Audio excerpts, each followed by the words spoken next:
Magandang araw mga ka-Inside the Story PH. Ngayong episode, haharapin natin ang isang tanong na tila napakasimple ngunit puno ng kasaysayan at kontrobersya. Bilog ba talaga ang mundo o patag? Samahan ninyo ako at tuklasin natin ang kwento sa likod ng pinakatanyag na debate sa kasaysayan ng siyensya. Noong unang panahon, maraming kultura ang naniniwala na patag ang mundo. Sa Mesopotamia, iniisip nila na ang mundo ay isang disk na lumulutang sa gitna ng karagatan. Sa Norse mythology, ang mundo raw ay patag na nililibutan ng isang dambuhalang ahas.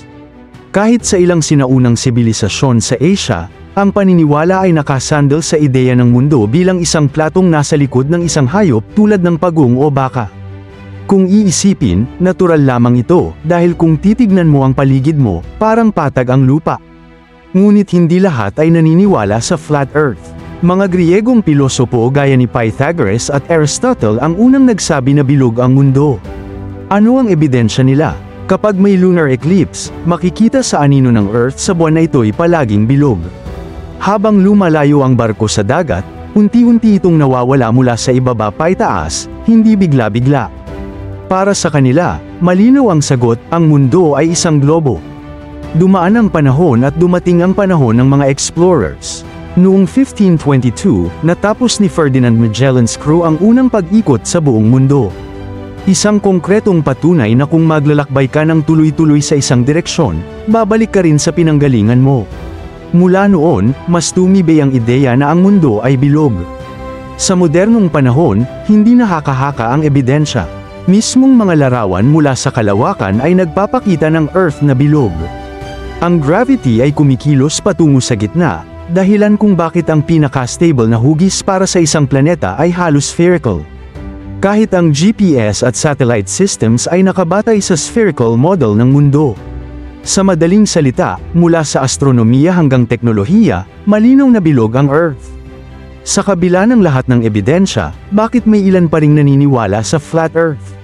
Para sa ilan, ito raw ay conspiracy ng mga gobyerno at siyentipiko. Ang iba naman ay umaasa lamang sa sariling observation, kasi nga, patag ang nakikita nila. At dahil sa internet, mas mabilis kumalat ang mga teoryang ganito. Ngunit ang malaking problema, kapag pinaniniwalaan ang maling impormasyon, nahahadlangan ang tunay na pag-unawa sa agham.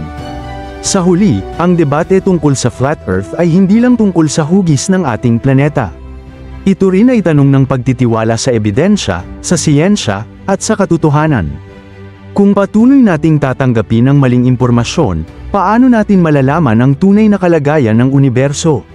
Ngunit kung bukas tayo sa pag-aaral at sa ebidensya, mas mauunawaan natin ang ating lugar sa kalawakan.